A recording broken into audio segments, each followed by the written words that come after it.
أعوذ بالله من الشيطان الرجيم. بسم الله الرحمن الرحيم. الحمد لله رب العالمين، والصلاة والسلام على سيدنا محمد وعلى آله الطيبين الطاهرين المعصومين. أما بعد، فقد قال رسول الله صلى الله عليه وآله وسلم: ويوم 25 بنى الله لكم تحت العرش 1000 قبة خضراء۔ سب سے پہلے دعا ہے کہ خالق اکبر آپ اور ہم سب کی عبادات کو اپنی بارگاہ میں شرف قبولیت عنایت فرمائے۔ آج آپ ناظرین کے سامنے ماہ مبارک رمضان کی 25ویں دن کی عظمت اور فضیلت حدیث کی روشنی میں بیان کرنے کے لیے حاضر ہوئے۔ حضرت ابن عباس آپ صلی اللہ علیہ وآلہ وسلم سے روایت نقل کرتے ہیں کہ آپ صلی اللہ علیہ وآلہ وسلم نے ارشاد فرمایا: وَيَوْمَ 25، اور ماہ مبارک رمضان کا 25واں دن، بَنَى اللَّهُ لَكُمْ تَحْتَ الْعَرْشِ 1000 قُبَّةٍ۔ جو خوش نصیب انسان، جو با فضیلت انسان، جو باوقار انسان ماہ مبارک رمضان کی عظمت فضیلت کو پا لیتے ہیں، بالخصوص جو خوش نصیب انسان ماہ مبارک رمضان کے 25ویں دن کو حاصل کر لیتے ہیں، تو اللہ رب العزت چونکہ یہ شہر اللہ ہے اور صائمین اللہ کے مہمان ہیں، لہٰذا اللہ رب العزت اپنے شہر میں اپنے مہمانوں کو جو 25ویں دن تحفہ عطا کرتے ہیں وہ یہ ہے کہ آپ صلی اللہ علیہ وآلہ وسلم ارشاد فرما رہے ہیں: بَنَى اللَّهُ لَكُمْ تحت العرش، اللہ رب العزت بنا لیتے ہیں لکم، آپ مسلمانوں کے لیے، خوش نصیب افراد کے لیے، اپنے عرش اعظم کے تحت کیا بناتے ہیں؟ 1000 قبۃ، 1000 قبے، یعنی جو شخص ماہ مبارک رمضان کے 25ویں دن کو حاصل کر لیتا ہے، اس کو درک کر لیتا ہے، اس کو پا لیتا ہے، تو اللہ رب العزت اس خوش نصیب کو اس دن میں جو عظمت دے رہے ہیں کہ عرش اعظم کے نیچے تحت عرش اعظم 1000 قبے اس خوش نصیب انسان کے لیے بنائیں گے۔ خضراء، وہ ایسے قبے جن کا کلر سبز ہوگا، یعنی 1000 سبز قبے۔ علی رأس کل قبۃ خیمۃ من نور، آپ صلی اللہ علیہ وآلہ وسلم ارشاد فرما رہے ہیں وہ ایسے 1000 قبے ہوں گے جن کے ہر ایک قبے کے اوپر نور سے بنا ہوا خیمہ لگا ہوگا۔ اور ابھی آگے جو آپ فرما رہے ہیں یہ بہت قابل دقت ہے۔ فرماتے ہیں: یقول اللہ تبارک و تعالی، اس عالم میں جب یہ خوش نصیب افراد اپنے مکان کی طرف گامزن ہوں گے، جو قبے بنے ہوئے جن کے اوپر خیمے لگے ہوئے، تو آپ فرماتے ہیں: یقول اللہ تبارک و تعالی، اللہ رب العزت خطاب فرمائیں گے ان خوش نصیب افراد سے، اور اس خطاب میں کیا فرمائیں گے؟ آپ فرما رہے ہیں اللہ رب العزت فرمائیں گے: یا امت محمد، صلی اللہ علیہ وآلہ۔ اے مصطفیٰ کے امتیو، انا ربکم وانتم عبیدی، میں آپ کا رب ہوں، میں آپ کا پالنے والا ہوں، وانتم عبیدی، اور آپ افراد میرے بندے ہیں۔ لفظ عبید، لفظ عبد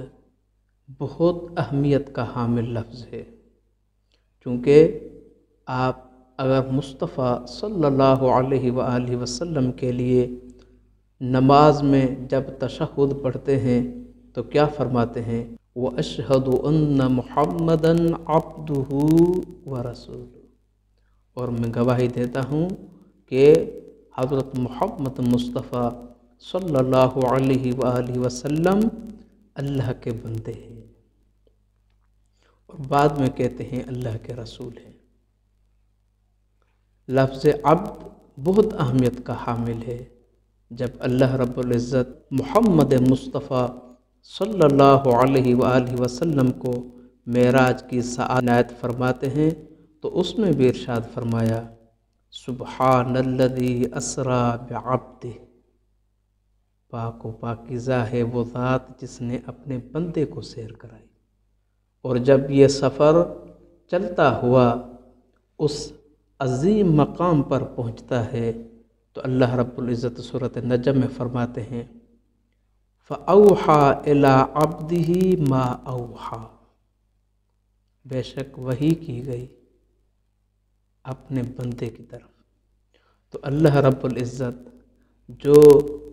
باعظمت لفظ مصطفیٰ کے لیے منتخب کر چکے ہیں، آج قیامت کے دن اس لفظ سے آپ کو خطاب کر رہے ہیں، یا امت محمد، اے مصطفیٰ کے امتیو، انا ربکم، میں آپ کا پالنے والا ہوں، وانتم عبیدی، اور آپ میرے بندے ہیں۔ بہت ہی پیاری اور پر لطف یہ حدیث ہے، آپ آخر تک سنیں گے تو آپ کو بہت لطف آئے گا۔ پھر اللہ رب العزت فرماتے ہیں استظلوا بظل عرشی فی ہذہ القبات، جلدی کیجئے اے امتی محمدی صلی اللہ علیہ وآلہ، اے میرے بندے، استظلوا بظل عرشی، آپ میرے تحت عرش آ جائیں،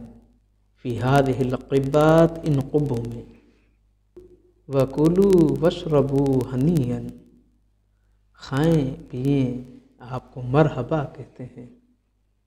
اللہ رب العزت فرما رہے ہیں فَلَا خَوْفٌ عَلَيْكُمْ وَلَا أَنْتُمْ تَحْزَنُونَ، اے میرے بندے، آپ جس مقام پہ پہنچ چکے ہو، لا خوف علیکم، آپ کے لیے کوئی خوف نہیں ہے، ولا انتم تحزنون، اور آپ پریشان بھی نہیں ہونا، آپ غمزدہ بھی نہیں ہونا۔ پھر فرماتے ہیں یا امت محمد، اے محمد مصطفیٰ صلی اللہ علیہ وآلہ وسلم کے امتیو، وعزتی وجلالی لأبعثنکم الی الجنہ،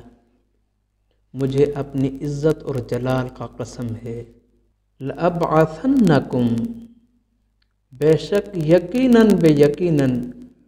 آپ کو مبعوث کیا ہے الی الجنہ، جنت کے لیے۔ آگے فرماتے ہیں یتعجب منکم الاولون والآخرون، اے میرے بندے، آپ کو جو عظمت عطا کی ہے، یتعجب منکم الاولون والآخرون، آپ میں سے جو پہلے آئے ہیں، جو بعد میں آنے والے ہیں، سارے تعجب کریں گے، کیا عظمت ہے، کیا مقام ہے، کیا مرتبہ ہے، کیا شان ہے، کیا شوکت ہے۔ اللہ رب العزت فرماتے ہیں وَلَأُوتَوِّجَنَّ كُلَّ وَاحِدٍ مِّنْكُمْ بِأَلْفِ تَاجٍ مِّن نُورٍ، وَلَأُوتَوِّجَنَّ، اس حدیث میں اللہ رب العزت نے 12 مقام پر تاکید لگائی ہے، یقیناً بے یقیناً آپ میں سے ہر ایک کی تاج پوشی کراؤں گا، بِأَلْفِ تاجٍ، آپ کی تاج پوشی کی جائے گی 1000 تاجوں کے ذریعے سے، اور وہ بھی کوئی عام تاج نہیں ہوں گے، من نور، وہ ایسے تاج ہوں گے جو نور کے بنے ہوئے ہوں گے۔ اللہ رب العزت فرماتے ہیں اپنے بندوں کو، وَلَأُرْكِبَنَّ كُلَّ وَاحِدٍ مِّنْكُمْ عَلَى نَاقَةٍ، یقیناً بے یقیناً آپ کو ایسے ناقے پر سوار کیا جائے گا، جو ناقہ، جو اونٹنی نور کی بنی ہوئی ہوگی۔ اللہ رب العزت ارشاد فرماتے ہیں، وَزِمَامُهَا مِن نُّورٍ، اور یہ ایسی اونٹنی جس پہ آپ سوار ہوں گے، وَزِمَامُهَا مِن نُّورٍ، جس کی لگام نور کی ہوگی، وَفِي ذَلِكَ الزَّمَامِ أَلْفُ حَلْقَةٍ، اور اس اونٹنی کی ہر ایک لگام پہ أَلْفُ حَلْقَةٍ 1000 حلقے ہوں گے، من ذہب، جو سون کے بنے ہوئے ہوں گے۔ اللہ رب العزت فرماتے ہیں، فی کل حلقۃ ملک قائم علیہا من الملائکۃ، اور ان حلقوں میں سے ہر ایک حلقے پر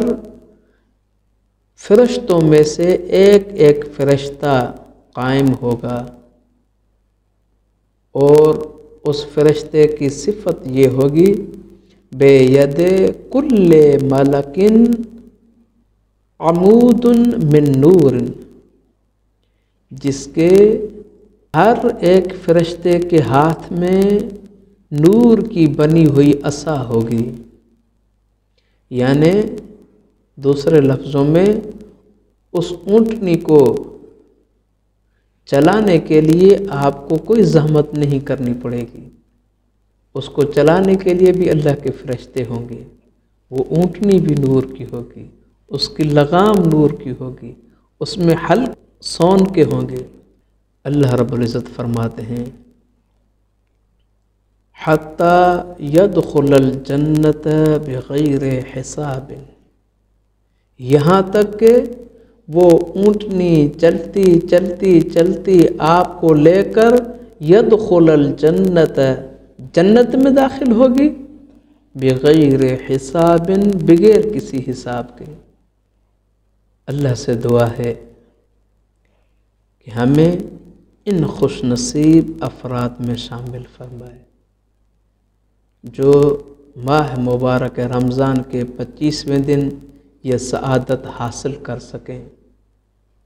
جو اس سعادت کو حاصل کرنے کے بعد باقی رکھ سکیں۔ اللہ رب العزت ہمیں اور آپ سب کو ماہ مبارک رمضان سے استفادہ کرنے اور ماہ مبارک رمضان کے فیوض سے مستفید ہونے کی توفیق عطا فرمائے۔ والسلام علیکم ورحمۃ اللہ وبرکاتہ۔